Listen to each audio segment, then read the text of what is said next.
প্রিয় সপ্তম শ্রেণীর শিক্ষার্থীরা, আজ ক্লাসে সমাধান করব তোমাদের গণিত বইয়ের 134 পৃষ্ঠার উপপাদ্য 4। ত্রিভুজের যে কোনো দুই বাহুর দৈর্ঘ্যের সমষ্টি এর তৃতীয় বাহুর দৈর্ঘ্য অপেক্ষা বৃহত্তর।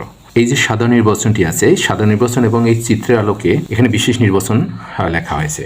এখানে বলেছে যে সাধারণ নির্বাচনে একটি ত্রিভুজের কথা উল্লেখ করেছে। সেই ত্রিভুজটিকে আমরা ধরলাম ত্রিভুজ ABC।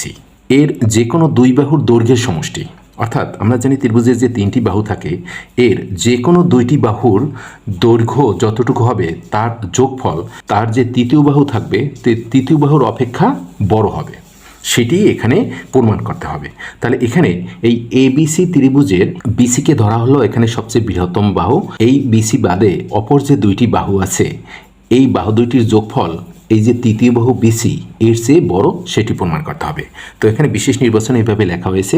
ধরি ত্রিভুজ ABC এ BC বৃহত্তম বাহু, BC হচ্ছে বৃহত্তম বাহু, প্রমাণ করতে হবে AB প্লাস AC, অর্থাৎ AB এবং AC এর দৈর্ঘ্যের যোগফল সেটি BCর চেয়ে বড়, গ্রেটার দ্যান BC। এখন এটি প্রমাণ করার জন্য আমাদের কিছু বাড়তি অঙ্কন করতে হবে, সেটা আমরা অঙ্কনে লিখব।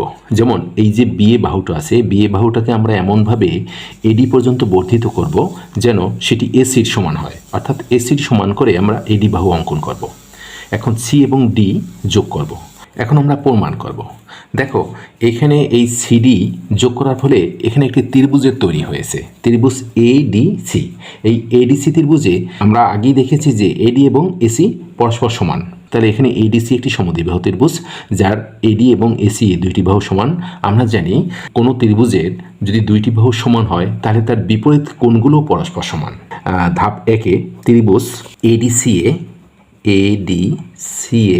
AD ইকুয়াল AC, সেটি আমরা যখন এটিকে অঙ্কন করেছি এভাবেই করে অঙ্কন করেছি যেন AD AC এর সমান হয়। এখানে AD এর বিপরীত কোণ হচ্ছে ACD, এই কোণটি, এবং AC এর বিপরীত কোণ হচ্ছে কোণ ADC, এই কোণটি। সুতরাং ACD কোণ ACD এই কোণটি সমান হবে কোণ ADC এই কোণটির। তা আমরা লিখব, সুতরাং কোণ ACD ইকুয়াল কোণ ADC, এবং এর কারণ হিসাবে অর্থাৎ যথার্থতায় লিখব যে সমদ্বিবাহু ত্রিভুজের ভূমি সংলগ্ন কোণদ্বয় পরস্পর সমান। এখানে ADC ত্রিভুজের ACD এই কোণটি এবং ADC এই কোণটি, এই দুইটি কোণ হচ্ছে ভূমি সংলগ্ন কোণ। সমদ্বিবাহু ত্রিভুজের ভূমি সংলগ্ন কোণদ্বয় সমান। এখন দেখো এই যে কোণ ADC এই কোণটির অন্য একটি নাম আমরা বলতে পারি কোণ BDC। এই BDC যে কোণ আর ADC একই কোণ। তাহলে এখানে এই যে কোণ ADC, এই কোণ ADC এর পরিবর্তে আমরা লিখতে পারি কোণ BDC। সুতরাং কোণ ACD ইকুয়াল কোণ BDC। এই পর্যন্ত হচ্ছে 1 নম্বর ধাপ। এখন 2 নম্বর ধাপ। দেখো 2 নম্বর ধাপে আমরা লিখতে পারি এখানে যে একটি কোণ আছে BCD, এই যে কোণটি আছে এই কোণটি বড় হচ্ছে ACD এই কোণের চেয়ে, কারণ এখানে এই ACD এই যে কোণটুকু আছে এই কোণটি এই BCD এই বড় কোণটির একটি অংশ। তাহলে সুতরাং আমরা লিখতে পারি BCD কোণ ইজ গ্রেটার দ্যান কোণ ACD। তাহলে আমরা সেটি লিখব, কোণ BCD গ্রেটার দ্যান কোণ ACD, এটি আমরা লিখতে পারি। যেহেতু আমরা কারণ হিসাবে লিখব যে কোণ ACD কোণ BCD এর একটি অংশ, এটা আমরা যথার্থতায় লিখে দেব। এখন দেখো এইখানে যেহেতু এই BCD কোণটি ACD কোণের চেয়ে বড়, আর এখানে এই যে ACD এবং BCD কোণ যেহেতু পরস্পর সমান, তাহলে আমরা এখানে এইভাবে লিখতে পারি যে সুতরাং কোণ BCD এই কোণটি এই কোণ BDC এর চেয়েও বড়। যেহেতু ACD এবং BDC এই কোণ দুইটি পরস্পর সমান, তাহলে আমরা এই ACD এর জায়গায় আমরা লিখতে পারি কোণ BDC। তাহলে আমরা 2 নম্বর ধাপ থেকে পেলাম যে এই BCD কোণ এই BDC কোণের চেয়ে বড়। তা 3 নম্বর যে ধাপ আছে, এই 3 নম্বর ধাপে আমরা দেখতে পাচ্ছি যে এখানে বড় যে ত্রিভুজটি আছে BCD, এই BCD ত্রিভুজে BCD এই যে ত্রিভুজটায় এখানে এই বিসিডি কোণ অর্থাৎ বিসিডি এই কোণটি হচ্ছে এই বিডিসি এই কোণের চেয়ে বড়, সেটি আমরা লিখব, যেহেতু এটা আমরা 2 নম্বর ধাপ থেকে পেয়েছি। তাহলে বিসিডি ইজ গ্রেটার দ্যান কোণ বিডিসি।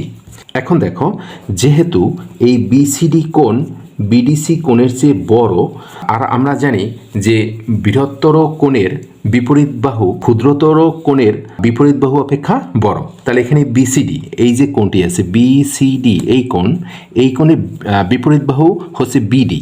তাহলে এই বিডি বাহুটা বড় হবে কার চেয়ে? এখানে যে ছোট কোণটা আছে বিডিসি এই যে কোণ, এই কোণের যে বিপরীত বাহু বিসি, এই বিসি এর চেয়ে।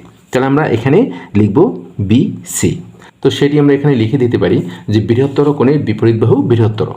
দেখো, এখন 4 নম্বর ধাপে আমরা লিখতে পারি যে এখানে এই যে বিডি যে বাহুটি আছে, এই যে বিডি বাহুটি, এই বি এবং ডি, এই বিডি বাহুটি এবি এবং এডি এই দুই বাহুর সমষ্টি হচ্ছে বিডি বাহু। তাহলে আমরা এখানে এইভাবে লিখতে পারি, কিন্তু বিডি ইকুয়াল এবি প্লাস এডি। আর এর আগে আমরা এই যে যখন চিত্রটি অঙ্কন করেছি, তখন এই যে এডি বাহুকে আমরা এসি বাহুয়ের সমান করে অঙ্কন করেছিলাম, অর্থাৎ এসি বাহু এবং এডি বাহু পরস্পর সমান। আর এখানে সেজন্য আমরা লিখতে পারি এবি প্লাস এডি এর পরিবর্তে আমরা লিখতে পারি এসি। তো এইখানে দেখো, এই বিডির একটা মান পেলাম, সেটি হচ্ছে এবি প্লাস এসি। আর এখানে 3 নম্বর ধাপে পেলাম যে BD is greater than BC. তাহলে আমরা এখানে এই লাইনটি আমরা বসিয়ে দিতে পারি যে সুতরাং এবি প্লাস এসি, অর্থাৎ বিডি এর পরিবর্তে আমরা বসালাম এখানে বিডি এর মান যেহেতু এবি প্লাস এসি, তাহলে এই বিডি এর পরিবর্তে আমরা লিখলাম AB plus AC greater than এখানে এ হচ্ছে বিসি। এই অর্থাৎ 3 নম্বর ধাপের অনুসরণে আমরা 4 নম্বর ধাপের এই অংশটুকু লিখলাম। বিডি এর পরিবর্তে বিডি এর যে মান আমরা পেয়েছি এবি প্লাস এসি, সেটি আমরা এখানে লিখলাম গ্রেটার দ্যান এই বিসি। এটি আমাদের এখানে প্রমাণ করতে বলেছে যে দেখো AB plus AC greater than BC. তো আমরা যেহেতু প্রমাণ করেছি, তা আমরা লিখব প্রমাণিত। তো প্রিয় শিক্ষার্থীরা, আজকের ক্লাস এই পর্যন্তই ছিল। আশা করি তোমরা ক্লাসটি ভালোভাবে বুঝতে পেরেছো। যদি কেউ কোনো অংশ থেকে বুঝতে না পারো, তাহলে আমাদের কমেন্ট সেকশনে গিয়ে কমেন্টস করবে এবং আমি সময় নিয়ে এটি বুঝিয়ে দেওয়ার চেষ্টা করব। ভালো থাকবে সবাই। ধন্যবাদ সবাইকে।